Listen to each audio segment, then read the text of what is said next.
બોરિયા ગુંદા બનાવવા માટે અત્યારે ગુંદા લઈ લીધા છે. ગુંદાને પ્રોપરલી વોશ કરી અને બરણીમાં ભરી લેવાના છે.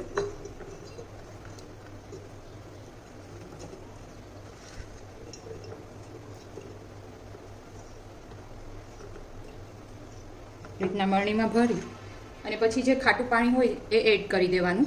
જે આપણે કેરીમાં નિમક હળદર નાખી અને નીચે જે વધ્યું હોય એ પાણી એડ કરી દેશું. આવી રીતના ડૂબડૂબા પાણી એડ કરી અને આને ક્લોઝ કરી અને રાખી દઈશું. દિવસમાં 2 થી 3 વખત બરણીને હલાવી લેવાની, જેથી કરીને હળદર અને નિમક નીચે ના બેસે.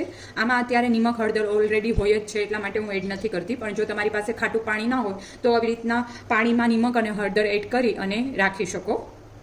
અને ખટાશ માટે કેરી અથવા તો લીંબુ, બને તો કેરી રાખો તો બહુ ફાઇન બનશે.